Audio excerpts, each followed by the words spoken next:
Hello, my name's Chef Don, and this is Chef Zev, and we are Two Bears Podcast.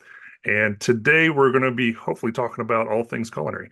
So, you guys have anything new happening in your world? Culinarily, yeah, I'm transitioning from being not really in the private sector, but in the like, more like mercenary kind of sector. Like basically I wasn't doing private dinners for people, but chefs were hiring me to produce events and stuff like that. So I'm going from that into the like executive corporate world, which I've dabbled in. I hated it. Um, I think this time's going to be different. Last time it was with a hotel group that had no interest in the Right, culinary side, and they were all just really people who were in hospitality, sans culinary. right. And I've been brought into a big hospitality group that has many restaurants and is now shifting its focus from like more of the party to the food. So they're Right. trying to overhaul all the restaurants and really I mean, they're expensive, man. The one of the restaurants that I'm supposed to take over, the highest menu item is a 6 ounce or a 12 ounce crazy Japanese steak, and it's like $980. Right. I was looking at the menu. Yeah, it's nuts. The apps are like $32. It's, like it's already very expensive, so we're gonna make it more than worth that money. And I think that's an awesome place to be as a chef because a lot of times your hands are tied by the bean counters who are, they have control of the menu.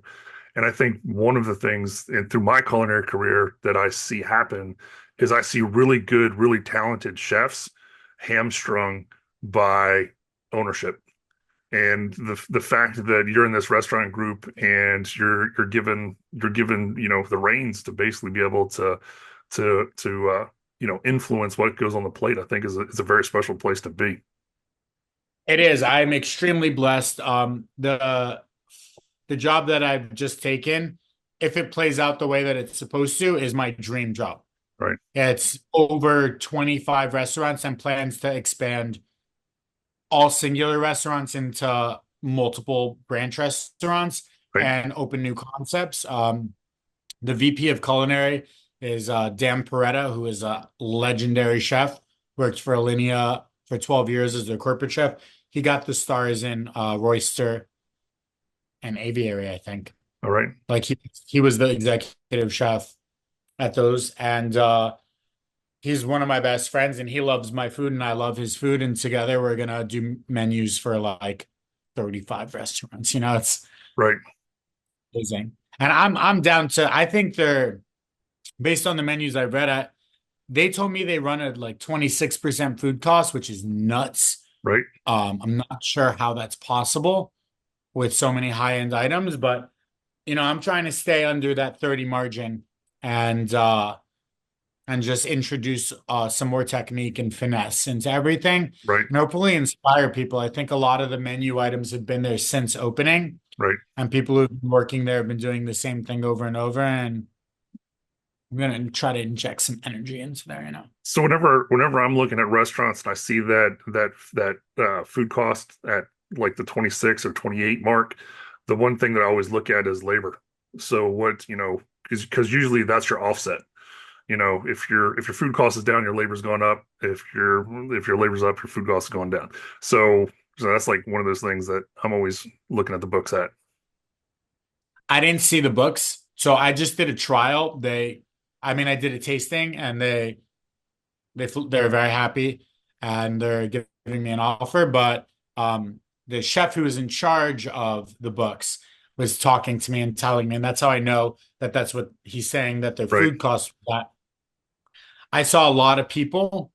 Right. I saw a lot of people working and a lot of people working less. Right. It seemed like there were a lot of chef jackets not cooking and a Right. lot of like line cooks cooking. Right. Um, but it's also this company is a whole different game because they do insanely high alcohol sales. Right. Like all the restaurants have a lounge that opens up at 10. They're some of the most popular party spots in the city. Um, Komodo, actually the one that I did the trial at, that was one of the ones they They were talking about me being an executive chef of, which I'll probably be a co-executive chef of, and allow someone else to handle the sushi department, Right. even though I want the sushi department. But they did 70 million one year pre-COVID. Right. Now they're back down to like 38, 40. But dude, I've $70 million? $70 million, dude? Right. Like That food costs at Gaghan, the 26%. last year we were open, I think we did 20 million and it was like crazy, Like crazy. $70 million is a big ship to sail, you know? Yep. Absolutely. Yeah. So the the it's rumored that Noma is going to be closing down this year, and what they're citing is uh labor cost. That it's Okay. cost too much to run. So all right, so this is a great topic that I have deep connection to. So in the fine dining and culinary world, especially, I don't know if it exists outside, but in fine dining, we have a system of stagiaires. Stagiaire is French for Work for me for free. yeah, stagiaire is French for you don't need money to work here. It's such an honor to be in this place that Right. you should be paying us Exactly. to work for us. So I had really awesome stage experiences.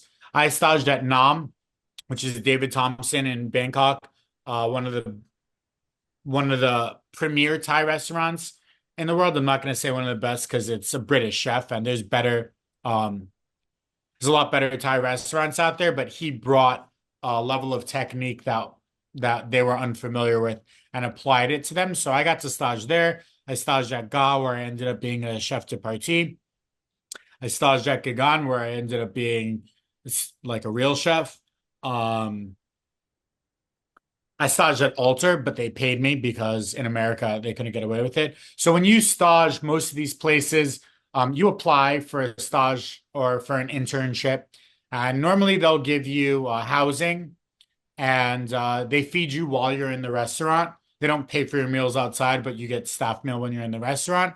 And besides that, you work for free. Normally, you always have 2 days off, I think. I don't know what Noma's been doing, Right. but so what happens here is you have really young people who are very eager to work and really are vested in their own growth. So you have these teams full of people who are young and hungry and they want to be the best and they want to learn, as opposed to when you have people who are just chasing a paycheck, right? So that's one component to it. The other component to it is it offers them a chance of not really committing to anything too much, but being able to like glean all the information they possibly can while they're there. Now, from the restaurant side, they get free labor. Now, what does free labor mean? Obviously, free labor is every business's dream, but what it really translates to in these restaurants is the ability to create menus with insane amounts of components to them. So at Gagan, we ran a 25 course tasting menu only. There was no a la carte. There was nothing. You pay, you get the 25 courses. Each one of these courses has 3 to 7 components on it. Each one of these components takes 1 to 36 hours to make, right? Right. So with a normal amount of people, you could do that for 10 people a night. You could have a chef's table and do like 15 seats. But to do 150 seats a night, you need an army. Right. And from the restaurant side, they know it's not profitable. If they paid everyone, it would not be possible. Right. Right. So even though there are positives, and I had very positive staging experiences, it's very easy for it to slip into a predatory zone. You know, Yeah. it's like a hair away Well, see, from I think that's predation that's at that's the any given time. that's the soap opera you can put on TV. Mhm. It's because I've staged places myself, uh, and I understand that it can be very cutthroat because you don't just stage. Typically, you don't just stage at a place just to kick around and play with food. You're kind of gunning for that spot, that next paid position that comes open. And and I've seen some really, cutthroat things go down in the kitchen, trying to vie for that next paid position. Um, yeah. So how I got the job at Gagan was after your internship, they choose. If they like you, they ask you to do a trial. You have to cook 5 original dishes, present them to Gagan and Ryder, the head chef. And if they like you, they like you. And if not, they don't. Right, And and that's that.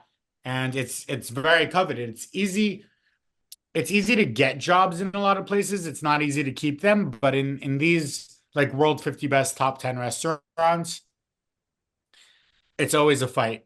It's always a fight to get the job, and then most people leave after a year. right, So it creates this never-ending cycle of Hunger Games, basically. And I personally, I enjoy that thrill.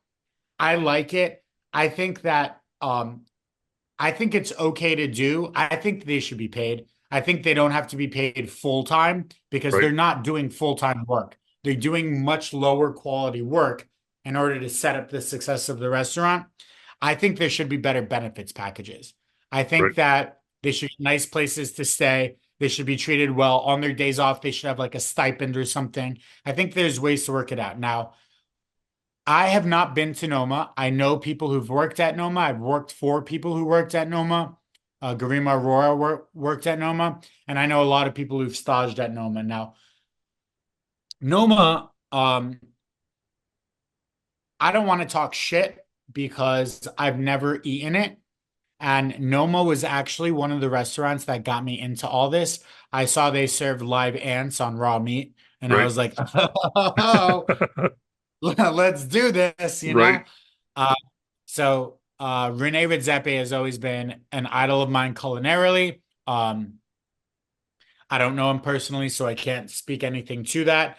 Noma became so successful and so coveted for reservations that I it got to a point where the stages were not even working on the menu at hand, and the Right. stages were fermenting and foraging and doing things Right. for the next menu. Right. So it got to the point where people were going there, and I'm sure they were learning, but the like what they're learning to how much they're being used, that balance of like it's like when you model and you're not in an agency, a lot of people do time for prints, right? Like Right. I'll let you take photos of me for 8 hours. I'll work an 8 hour photo shoot, and you're gonna give me the high quality photos from it so I can put them in my book so I can continue to grow, right? So the Right. stages are coming in looking for that skill set and looking for that stamp of like, I did this, I went to this boot camp, I learned this, but at the same time, like how hard are they being worked? Are they Right. being worked normal hours? Are they being worked 14-hour shifts, like back to back 6 days a week? Oh Are yeah. they being given tasks that facilitate their personal growth? Or are they being given tasks that the other chefs don't want to do Exactly. and facilitate sales in the restaurant? And I think Noma danced on that line for a long time. I think the real world is not, first of all, the fine dining world and foodie world is like 1% of the planet. And then 1% of that are people who've actually been in restaurants.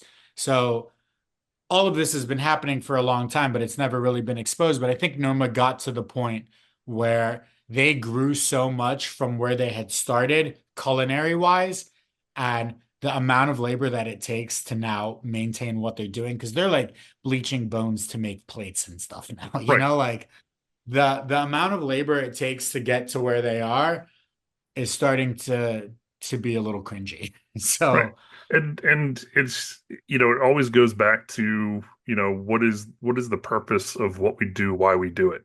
And by that I mean, you know, I'm one of those types, like I love to cook, I love the technique, I love, all that aspect. And I will always admit that one of my weaknesses is plating, putting food on a plate, making it look nice. Cooking technique, all of that, all the way up to that point, I think I have that really, really dialed in.